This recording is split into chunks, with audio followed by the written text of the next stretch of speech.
अरे कुमत सुमत सबके बोल रही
एक परिवार में 4 भाई और 4 ही दंपतियां। तो एक दिन बुढ़िया का रूप बना के लक्ष्मी मैया उनके घर में आई और बोली, बेटा हम तुम्हारे घर में रहने के लिए आए हैं।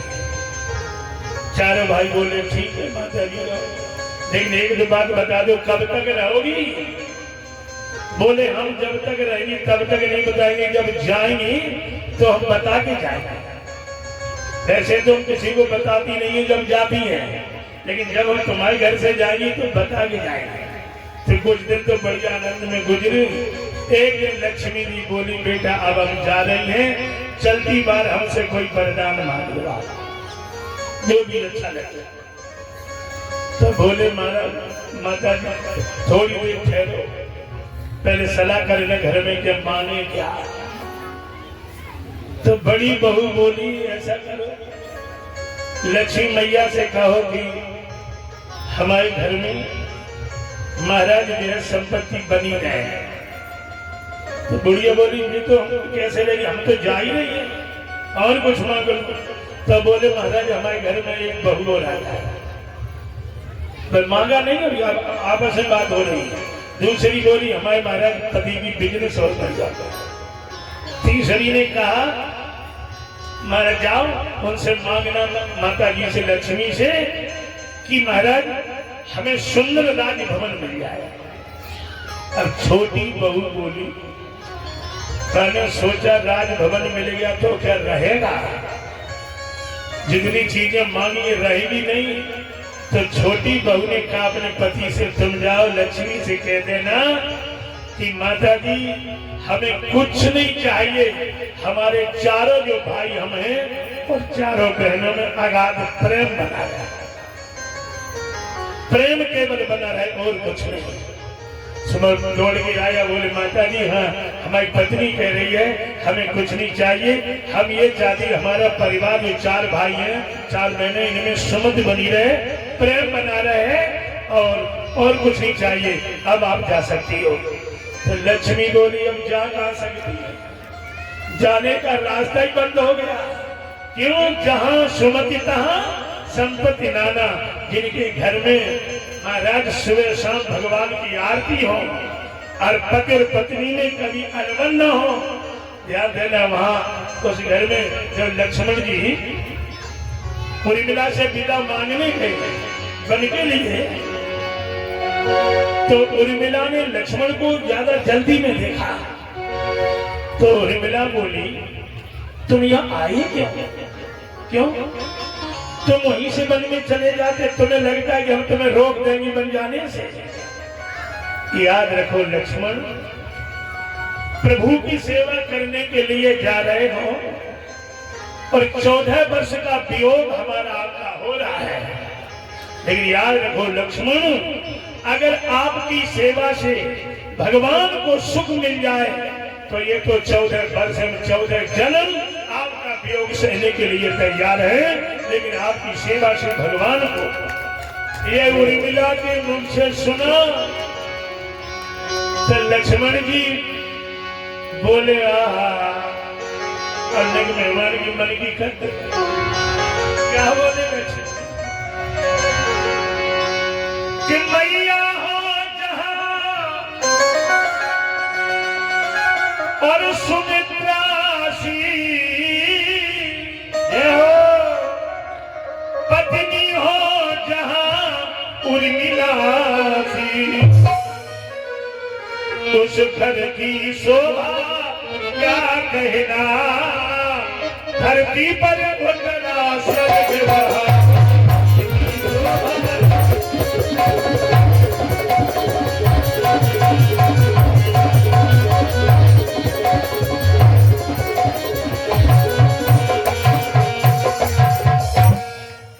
कानपुर में कथा कह रहा था ऐसे महाराज जी थे रात में एक भजन गा रहे थे बड़ा हमें बहुत अच्छा लगा कमरे में पढ़े थे तो वो हमने याद किया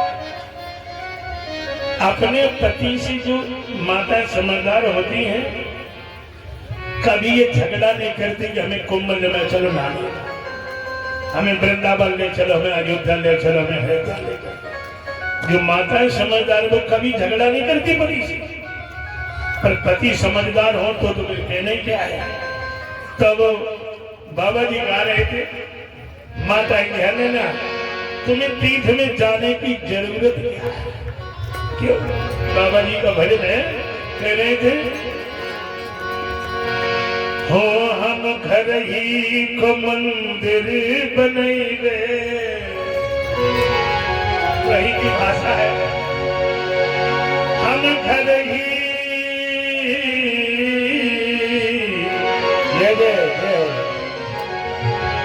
अरे हम घर ही को मंदिर बनैबे और तीरथ हम कब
सज्जनों, ध्रुव जी ने केवल ध्रुव जी को भगवान तक पहुंचाने वाली जानते कौन है? केवल अपमान। जब तक जीव को दुनिया का सम्मान मिलेगा, प्रेम मिलेगा, तब तक ये जीव कभी भगवान की ओर जा ही नहीं सकता। ध्रुव जी का अपमान हुआ मौसी के द्वारा और उसने बताया कि जंगल में तपस्या करो जाके। और ध्रुव जी मां की बात सुनकर के, सुनीति की आज्ञा लेकर के आज श्री धाम वृंदावन में यमुना के किनारे स्नान किया और मधुबन में जाते हैं। 1 महीने तक 9 दिन के अंदर थे का फल का आहार किया, दूसरे महीने 6 दिन के अंदर पत्ती का आहार किया और तीसरे महीने लगते ही केवल सांस से और 14 महीना लगने पर रोचक कुंभ क्रिया के द्वारा वायु प्राण को खींच लिया। सांस जब रुक गई तो सभी लोग घबरा करके भगवान के निकट गए, दर्शन दो। भगवान ने कहा ध्रुव जी को दर्शन देने के लिए नहीं जाऊंगा। क्यों?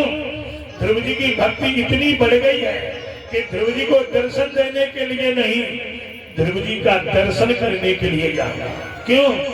इसने एक शेर लिखा है, खुदी को खुद उतना बुलंद कर, खुदी को खुद इतना बुलंद कर कि खुद खुदा पूछे बोल बंदे तेरी रजा क्या है। तब उससे कहना न कुछ मेरी रजा है न कुछ तेरी रजा है, जिसमें मालिक तेरी रजा हो उसी में। आपने लैला मजनू के साथ तो सुनाई होगा। एक दिन मजनू बबूल के पेड़ के नीचे पड़ा रो रहा था, हाय लैला हाय लैला हाय लैला। तो लोग दौड़ के गए, लैला मजनू से बोले चल तुझे खुदा बुला रहा है, चलो खुदा बुला रहा है। तो मजनू ने उत्तर दिया, क्या गर्ज पड़ी मजनू की जो खुदा के पास जाए, अगर खुदा की खुद गर्ज हो तो वो लैला बन के आ जाए। ये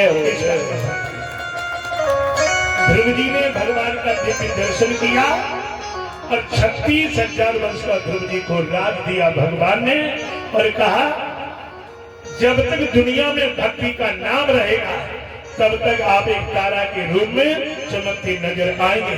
मान लो आज उत्तर की दिशा में ध्रुव जी तारा के रूप में दिखाई देते हैं। आप ध्यान देना, ध्रुव जी कहते हैं कि कब तक जन्म मरण के चक्कर में पड़े होगे, आओ वृंदावन में। और जैसे मैंने ओम नमो भगवते वासुदेवाय का जाप किया, नारद को गुरु बना करके। एक बात और कहूं, कई लोग जो ज्यादा पढ़ लिख जाते हैं वो फिर अच्छी बातें नहीं करते, तो कहते महाराज गुरु क्या होता है, गुरु क्या चीज है। और जो गुरु मंत्र बताएंगे वो तो किताबों में ही देखा है, उसे पढ़ लेंगे, फिर गुरु की क्या जरूरत है। याद रखना, मंत्र तो किताब का पढ़ सकते हो आप, लेकिन जब तक गुरु के द्वारा नहीं मिलेगा तब तक वो मंत्र आपका कल्याण नहीं कर सकता। क्यों? पुस्तकों में जो मंत्र लिखे हैं वो सब सोए हुए हैं और गुरु के द्वारा जो मंत्र मिलता है वो जागा हुआ होता है। पहचान यही है, इस मंत्र के पढ़ने से हृदय में कोई परिवर्तन न हो, वो मंत्र सोया हुआ है। और जिस मंत्र के मिलने से हृदय में हलचल मच जाए तो समझ लेना ये मंत्र जगा हुआ है। क्योंकि बिना सदगुरु की कृपा के किए बिना भगवान भी कृपा नहीं करते। इसलिए अपने जीवन में सदगुरु होना जरूरी है और सदगुरु भी ऐसा हो जो कछु जान तो हो नहीं का। सदगुरु रुपए पैसे के लिए नहीं होता, सदगुरु बिजनेस के लिए नहीं होता। सदगुरु इसलिए बनाया जाता है कि जब जीवन में कोई परिस्थिति बिगड़ जाए तो सदगुरु की शरण में जाओ, उससे पूछो कि महाराज मेरे आत्म कल्याण कैसे होगा, मेरा उद्धार कैसे होगा। इसलिए नारद के 4 शिष्य हैं। अगर नारद नहीं होते तो ये भागवत नहीं लिखी जाती। व्यास जी ने नारद को गुरु बनाया और नारद ने जब उपदेश किया तब भागवत व्यास जी ने लिखी। ये भागवत नारद, और नारद के चेला का नाम है ध्रुव जी। भगवान मिल गए। नारद के चेला का नाम है पार्वती, शंकर जी मिल गए। नारद के चेला का नाम है प्रहलाद जी, नरसिंह भगवान मिल गए। और जिसको सदगुरु सच्चा मिल जाता है, याद रखना भगवान का मिलना दुनिया में कोई मुश्किल नहीं है, परेशान होने की जरूरत नहीं। भगवान तो मिला ही मिलाया है। वो तुमसे भी दूर नहीं है, पर भगवान को मिलाने वाला सच्चा सदगुरु मिल जाएगा। जानते सदगुरु करता क्या है? कोई जादू टोना नहीं उसके पास। सदगुरु केवल अपनी वाणी के द्वारा तुम्हारे दुख को सुख में बदल देता है। जैसे एक मिनट का उदाहरण है, सुंदर कांड में जब विभीषण की कुटिया पे पहुंचे हनुमान जी, तो हनुमान जी पूछ रहे हैं विभीषण से, खलमंडली बसो दिन राति सका धर्म निभय कई भांति। तो विभीषण रो करके बोले, सुनो पवन सुंदर रहे न हमारी जिम दसनन में। हनुमान नाचने लगे, धन्य हो तुम विभीषण। विभीषण बोले, कैसे हमारे भैया हो गए, हम रो रहे हैं तुम नच रहे हो, हमें सुख देने आए भी दुख देने आए हो। अब देखना कल हनुमान जी बोले, विभीषण जी हमने पूछा आप कैसे रह रहे हो, तो आपने कहा हम ऐसे रह रहे जैसे 3200 दांतों में जीभ। तो हनुमान जी बोले, विभीषण जी ये बताओ, जब माता के गर्भ से बाहर आए थे तो आपके मुंह में दांत थे या जीभ? तो विभीषण जी बोले, दांत बाद में आए थे, जीभ संग आई, और जब जाओगे तब तो दांत सब धीरे जाएंगे, जीभ ही संग जाएगी। तो हनुमान जी बोले, काय रो रहे हो, ये 3200 दांत के समान है जितने निशाचर लंका में है, ये थोड़े ही दिन के मेहमान है, यहाँ लंका में तो तुम ही रहने वाले हो। सो विभीषण भी नचने लगे, बोलो कुछ लिया दिया। अपनी वाणी के द्वारा विभीषण के दुख को सुख में बदल दिया। यही सदगुरु की कृपा है, तुम्हारे दुख को सुख में बदल देता है। बोले गुरुदेव भगवान की जय हो। ये तो हुई आज की कथा। कल की कथा में सबसे पहले महाराज अजामिल जी का चरित्र और प्रहलाद जी का चरित्र, राजा बल की कथा, राम जी का जन्म, और ठीक शाम 4 बजे से आनंद कंद सच्चिदानंद भगवान श्री कृष्ण चंद्र की प्राकट्य की कथा होगी। तो आप लोग करेंगे क्या? 8 दिन तक नहीं आए तो कोई बात नहीं है, लेकिन अगर सर्विस करते हो तो सबके लिए छुट्टी लगाते, 1 दिन की छुट्टी कन्हैया के नाम की भी लगा देना। और कल जिनके घर में गाय भैंस दूध देती हो तो 100 ग्राम दूध जरूर ले आना, तुलसी दल बढ़िया डाल। और नहीं लाई तो शाम के जाइयो ना गैया गया। दूध देने वाली ने बड़ा नटखट है, बड़ा छनिया है, फिर वो दूध नहीं देगी, याद रखना। और थोड़ा लाला की बधाई के लिए जो भी श्रद्धा हो, हम अपने हमारे मित्रा जी से कल यहाँ थोड़ी गुब्बारों सजावट हो जाए, क्योंकि ध्यान देना अपना घर तो सभी सजाते हैं, पर मेरे गोविंद का जो घर सजा के रखता है, परमात्मा उसका घर सदैव सजा करके रखते हैं। प्रयास करूंगा कथा जितनी हो जाए ज्यादा से ज्यादा, लेकिन ये दादा आ जात फिर जब मन हो तो भीतर ही रहो, फिर आगे चलो ही ना, कथा में कुछ छूट न जाए। और वास्तव में कथा तो कई जगह जाते हैं, लेकिन यार एलाऊ जैसे श्रोता कथा के हर जगह नहीं मिलते। इतनी शांति बैठ करके कथा को सुनना। और जो बाहर से लोग आए उनसे निवेदन है कि आप अपने पड़ोसियों को भी ज्यादा कल ये कथा में ले आना, फिर परसों से आना चाहिए आना। कल हमारे कन्हैया जो अभी तक बिना हाथ पैर वाले, बिन पद चले सुने बिन काना, कर बिन कर्म करे बिन नाना, ऐसा भगवान इन भक्तों को सुख देने के लिए नंद बाबा के घर में बालक के रूप में आएगा। और सच्चिदानंद भगवान की जय। आज एक भजन, उसके बाद आरती और प्रसाद।